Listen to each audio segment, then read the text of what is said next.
Really, this house is lovely. The sunlight is just perfect.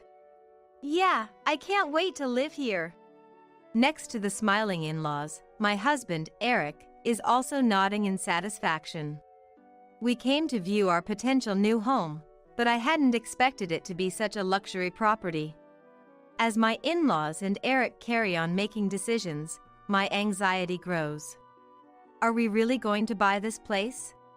Seeing my confusion, the agent, Ms. Johnson, whispers to me, "Could you please come into this room? There's something about the contract we need to discuss."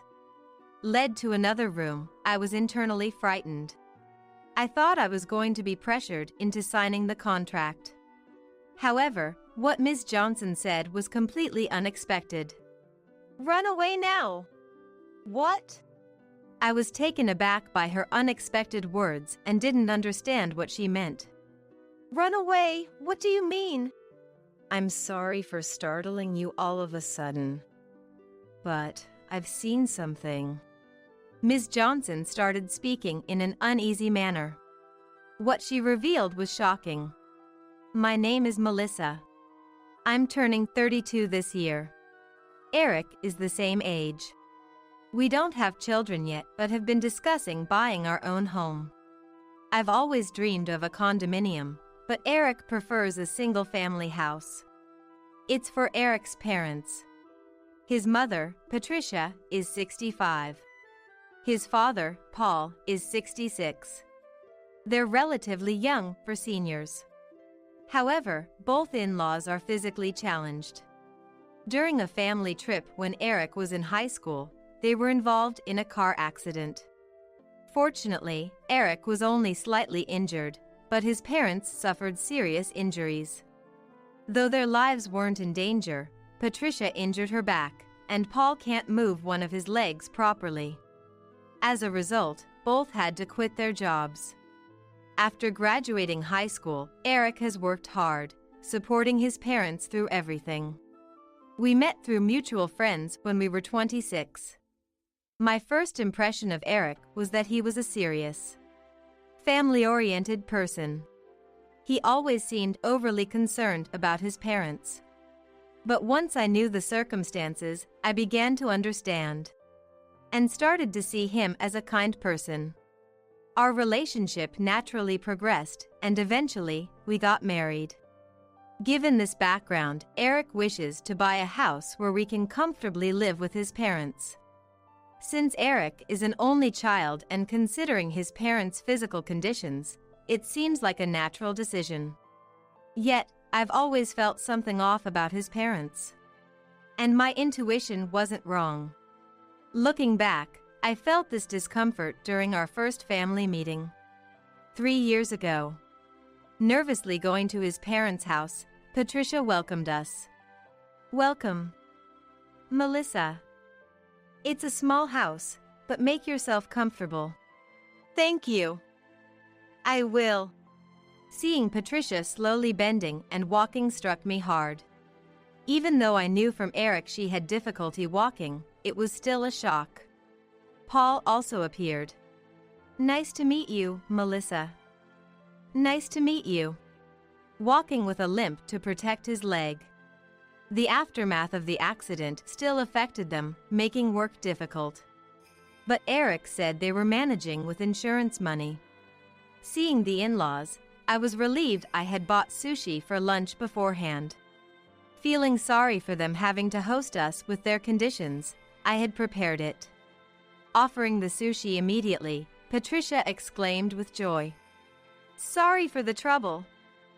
"Thank you. Let's eat right away." No sooner had she spoken than the in-laws began eating the sushi non-stop. Their fervor left me astonished. "Mom, you two starting without us? We're hungry too." Eric raised his voice. "Sorry, dear. It's been a while since we had such luxurious sushi. We just couldn't resist. We have food for you and Melissa, too." What Patricia brought out to the table was, surprisingly, canned food meant for emergencies. "Sorry, this is all we have. she said with a smile, with Paul also laughing. Mom, thanks. Eric spoke cheerfully, but noticing my stunned silence, he turned to me. Melissa, what's with that face? As I was unsure what to say. Right, we didn't have any drinks. Eric began to stand up. Here, I've poured some for everyone. Then, Paul came walking unsteadily with a tray holding glasses for everyone. Thanks, Dad. Paul, I'm sorry. Let me set them out. I was speechless as I took the tray from Paul. The glasses were in poor condition, some cracked. It was filled with water. I had just seen Paul filling them at the sink. Thank you. I could only mutter my thanks in a hoarse voice. In the end, the sushi we brought was almost entirely eaten by the in-laws. We had brought it to share with everyone. The two of them, holding the sushi case. Delicious, delicious. Continued eating at an incredible pace, making it difficult for me to partake. Eric was eating the canned side dishes as if it were normal. Well, I wanted the sushi for Patricia and the others, so it's okay. But the canned food was unexpected. Looking at the can I had in hand, I noticed it was nearing its expiration date. I pretended not to see it and quietly ate the side dish inside. I could hardly taste it. Seeing me silent, Patricia asked with concern. Did the simplicity of the meal upset you? No, not at all. Be honest. I heard from Eric that your family are well-known landowners. You must be used to much more lavish meals than we can provide. I'm sorry we can only offer such meager fare. At first, I thought they were being spiteful, but it seemed they were serious. I was even more lost for words. That's not. As I was flustered, Patricia looked at me weakly. Sorry. As you might have heard from Eric, we have our physical limitations, right? We can't really go to the grocery store much. I'm sorry we can't entertain you properly. That's true. It's frustrating to think if only our bodies moved better. Paul nodded repeatedly. Faced with such remarks, I was left speechless. It's enough. Thank you. Indeed, as the in-laws said, they must have done their best to entertain us, considering their physical limitations. Living without working might have led to a simpler life, so maybe canned food and tap water can't be helped. However, having bought enough sushi for everyone, only for them to quickly eat it all themselves. It didn't sit well with me, but Eric was laughing, not seeming to find it strange, so I felt it wasn't my place to say anything. With unresolved feelings, we decided to leave the in-laws' house. Later, the topic of our wedding came up. I had been looking forward to it, but Eric came to me with a serious face to apologize. Sorry. My parents don't have any money, so they can't help with the wedding costs. That's okay. I was planning to use my savings anyway, so don't worry about it. I cheerfully replied. I had told my parents they didn't need to contribute either. I thought if only my parents contributed, it might make the in-laws feel guilty. So, we had a simple ceremony. After some time, Patricia called. Since they couldn't help with the wedding, they wanted to send us home appliances as a wedding gift as a gesture. I tried to refuse, saying they didn't need to bother, but Patricia insisted on sending them. A few days later, several large boxes arrived at our home. I was surprised. Patricia and the others bought us so much. Grateful, I started to unwrap the tape. Inside were assortments of old home appliances. An old vacuum cleaner that wasn't sold in stores anymore, a microwave with peeling paint, and other used items that had clearly been in use for decades. I even found the cracked cups and dishes I had seen at the family meeting. Could all this have been from Patricia's house? No way. I was at a loss for words. Mom and Dad sending this is really nice. Eric seemed happy, prompting me to protest. Wait, Eric. Aren't these the appliances Patricia used at home? They're all damaged and in poor condition. This is too much. What are you saying? They're still usable, right? You should be grateful. I was dumbfounded by Eric's pleased expression. But since we received them, I had no choice but to thank them. Reluctantly, I called Patricia. Thank you for the appliances. Have they already arrived? That was quick. Those were things we've used for a long time. They're filled with love, so we couldn't bear to throw them away. Maybe you could use them? You'll need appliances as newlyweds, right? Patricia's cheerful speech only increased my unease. That's true, but some of them are damaged or don't work at all. We appreciate the thought, but we'll buy new ones. What a waste. Buying new ones. You could save money, right? Save money? We would have liked to buy you new ones if we could. But, we have our physical limitations. It's hard for us to go to the store, so giving you things from our home was all we could do. If they didn't have the money, they didn't need to send anything. Moreover, Patricia mentioned this to Eric, and I ended up being scolded by him. Melissa, you complained about the appliances to Mom? They went out of their way to send us stuff from their home for us. Don't waste their kindness. I didn't mean to. It made me seem like the bad one. Reluctantly, I ended up using the damaged appliances. It's such a shame for newlyweds. I couldn't help but feel dissatisfied. However, I had to swallow my feelings, convincing myself they did what they could, given their financial situation. Then, Eric suggested we buy a home. Of course, I've always dreamed of owning our home. It should have been happy news. According to Eric, he wanted to buy a house that could accommodate living with his parents in the future. I was hesitant. Though I wanted to get along, the behavior of the in-laws to date left me feeling unsettled. I started wondering if living together was really a good idea. The sending of damaged appliances showed they disliked spending money. Initially, I thought they were trying to help in their way, but that started to seem dubious. Especially when I visited their house for some reason later and found all the appliances had been replaced with new ones. This raised questions in my mind. Weren't they supposed to be short on money? They had said they couldn't go to stores because of their mobility issues. But on reflection, these days, one can buy products online without needing to go to a store. It made me think they just wanted to get rid of their old, unwanted appliances under the guise of a wedding gift. I couldn't say this to Eric, though. Anyway, I was worried that living together would force us into a frugal lifestyle. Besides, knowing the in-laws, and new construction seemed unlikely. I feared they would push for an old, damaged property just because it was cheap. Despite my worries, surprisingly, the in-laws were interested in a solid house. Or rather, they already had a rough idea of the property.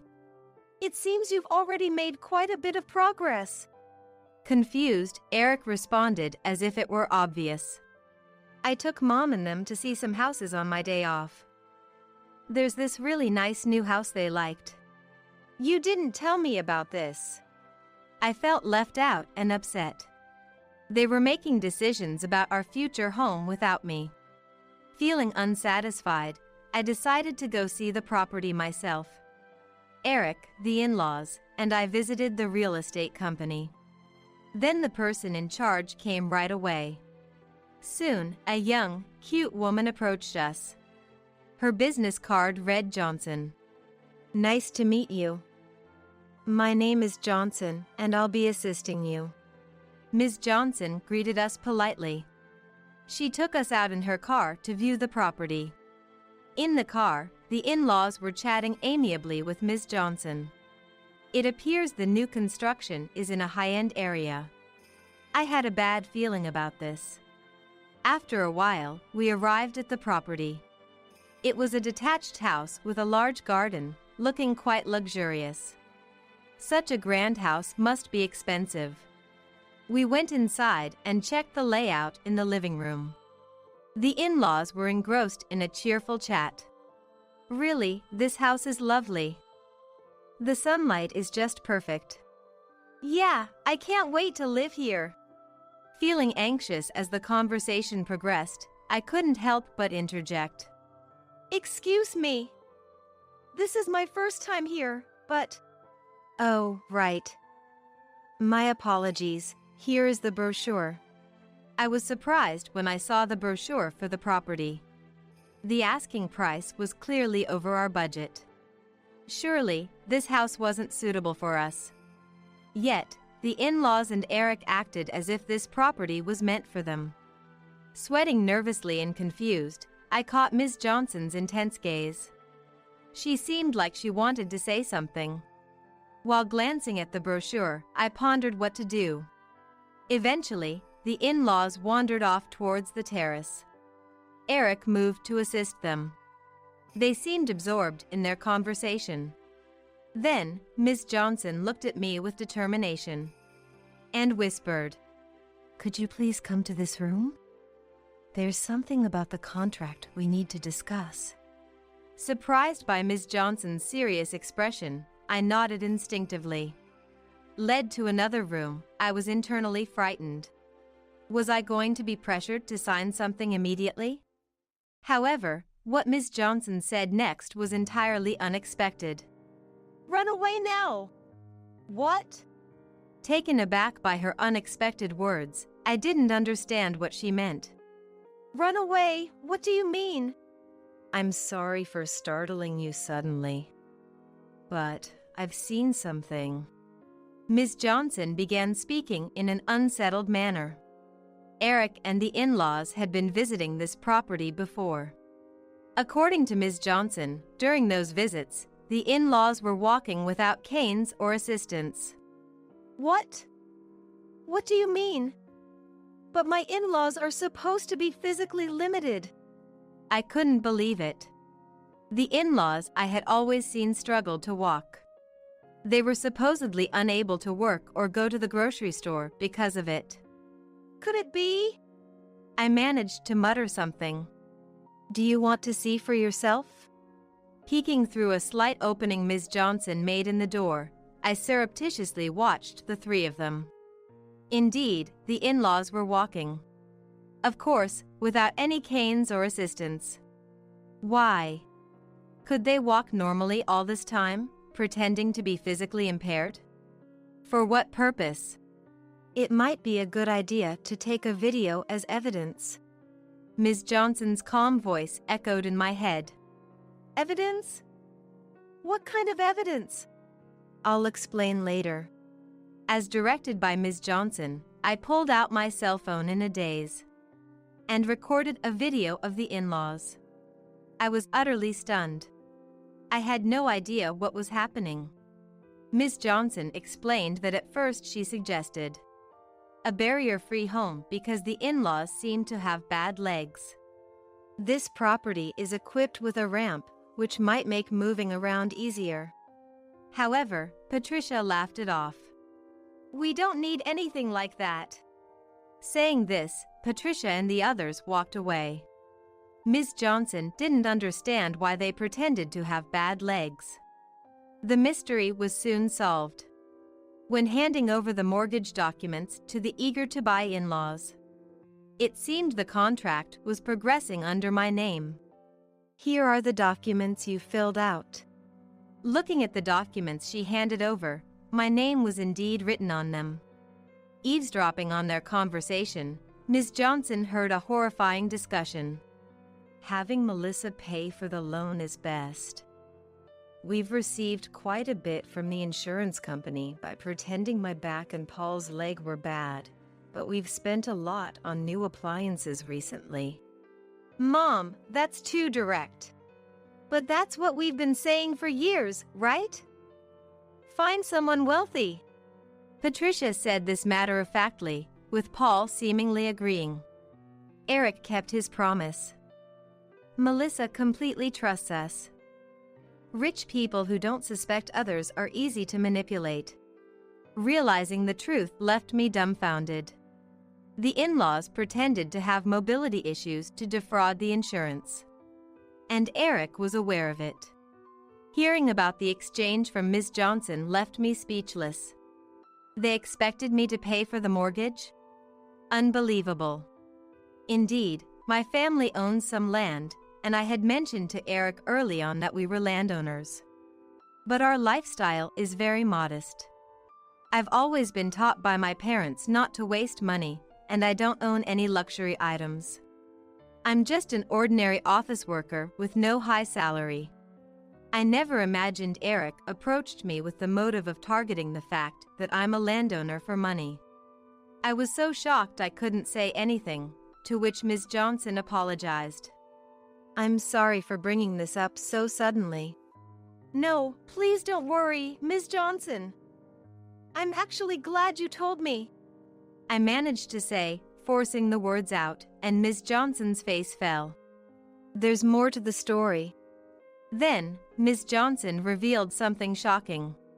Eric had said, "We'll need Melissa's cooperation going forward," said. And Patricia had suggested, "Yes, next time, give Melissa a little push. Say she fell and claim treatment costs indefinitely. Teach her that, and she'll be delighted to join us, getting money just for a bit of pain." She said this with a malicious smile. I felt terrified. They were planning to involve me in fraud. What is that? A little push means they're fully intent on injuring me. And they want me involved in their deceit? Impossible. I know this is a difficult conversation. Maybe it was unnecessary, but I felt I had to tell you. This is a serious crime, and I feared for your safety. Ms. Johnson spoke hesitantly, her words echoing deep within me. It was hard to believe, and I didn't want to. But I had seen it with my own eyes. The in-laws walking normally. My name on the mortgage documents. And Eric, who had been deceiving me. Dizzy with the magnitude of what had happened, I stumbled. Are you all right? Ms. Johnson caught me as I nearly fell. Right, I need to be strong. The person in charge had courageously informed me. I needed to take action. Thank you. I'm okay. It's a shock, but I don't want to be involved in fraud, and now that I know the truth, I can't let the in-laws continue like this, I said firmly. Ms. Johnson nodded with conviction, understanding my resolve. There was no time to waste. Ms. Johnson and I quickly discussed what to do next. Then, I rushed out through another door. The in-laws were kept busy by Ms. Johnson. I texted Eric that I was feeling unwell and would go home first. Taking this opportunity, I decided to gather evidence at home. I remembered seeing some records about the in-laws' accident. Using the internet, I searched for the date and details of the accident, relying on my memory to find the insurance company and doctors' names. Once prepared, I immediately reported to the insurance company. When I mentioned it was a case of fraudulent claims, they directed me to a specialized department where I shared the details. Of course, I also sent the video I took today via text. Subsequently, the insurance company filed criminal charges, and the in-laws were arrested. I later found out that while the accident and injuries were real, they weren't severe. Despite this, they continued to pretend their conditions were serious to swindle money. And they had been defrauding money. However, with traffic accidents, insurance companies are usually on high alert for false claims. I wondered how they managed to deceive the investigations, but the mystery was solved. They had conspired with a relative who was a doctor to forge medical certificates. Despite only having minor injuries, they pretended they were severe. Such an unbelievable story. Of course, the doctor was arrested too. This doctor, who had engaged in similar frauds apart from my in-laws, was already marked by the insurance company. That's why they were able to arrest him so quickly. In the end, they were just a greedy family. Not just stingy, but outright criminals. Eric, who had turned a blind eye, was no different. I told everything and expressed my desire for a divorce. However, Eric wouldn't accept it and resisted. "Meet with Mom at least. It's all a misunderstanding," Eric said. I couldn't understand what was misunderstood. I didn't want to see them, but I had things I wanted to say too. Eric and I went to the prison where the in-laws were. Due to the severity of their crimes, they didn't get probation. Upon entering the visitation room, Patricia looked completely defeated. Through the acrylic panel, I glared at Patricia. "Patricia, I heard you've been committing fraud and even planned to involve me? Why did you do such things?" Patricia spoke in a feeble voice. "Such things. The accident was real, and we did have leg problems. But once we got better, if we could still get paid as medical expenses, why not take it?" Was she unaware that she committed a crime? Astonished, I spoke clearly. "What are you saying? That's a crime. And to think you plan to involve me in your deceit, you're insane." Then Eric intervened. "That's how easy money comes, Melissa. We just messed up this time. You must understand, living off your family's money." Eric's flippant attitude made my anger explode. "Don't lump me in with you. My parents and I work hard. I would never earn money by committing crimes. You're the lowest of the low.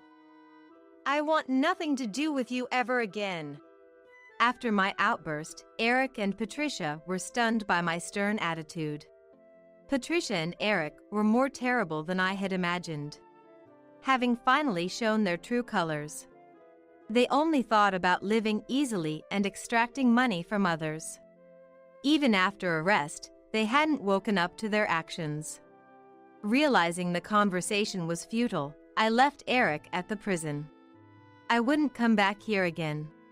Later, I filed for divorce. It took time, but the divorce was finalized. Eric, notorious in his company for his parents' arrest, resigned due to the discomfort. His whereabouts afterward are unknown. Presumably, he lives modestly with the released in-laws. Never had I imagined such despicable people existed. I had enough of marriage for a while. Deciding to focus on my career, I found a new job. Then, unexpectedly, I met someone. I met a kind man, Scott, who accepted everything about me. Scott understood and healed me when I was hurt and had gone through tough times. However, I was hesitant about moving to the next stage. I trusted him because he was a really good person, but I had become cautious due to the lessons from my previous marriage. To dispel my anxieties, Scott introduced me to his parents. They welcomed me and entertained me with a proper meal. I was moved by such a normal act. His parents were also of a gentle nature and very open-hearted, just like Scott. With this family, I felt safe. Thinking so, I married Scott. Finally, I was able to have the peaceful life I had always wanted. As time went by, the conversation about buying a house with Scott came up. I mentioned that there was a real estate agency I wanted to go to and took Scott there. It was Ms. Johnson's real estate agency. Thanks to Ms. Johnson, who handled our case, we were able to realize we had been deceived. I couldn't be more grateful for that. Upon entering the real estate agency, a familiar face caught my eye. "Welcome." Ms. Johnson seemed to have recognized me. I greeted her with a smile. Hello. It's been a while. It seems Ms. Johnson is doing well. The new business card she gave me had Chief written on it. Seeing that she had grown and accumulated experience made me feel happy. Ms. Johnson, taking a moment when Scott was away, smiled and said, "It's great that you found a good person." Smiled and said, "Thanks to you telling me the truth that time, Ms. Johnson." "Thank you." I smiled back, influenced by her warmth. Thinking of what I could do for Ms. Johnson as a token of gratitude, I decided, let's buy a house here. This time, it will surely be a wonderful home. Thinking of my new home made me naturally smile.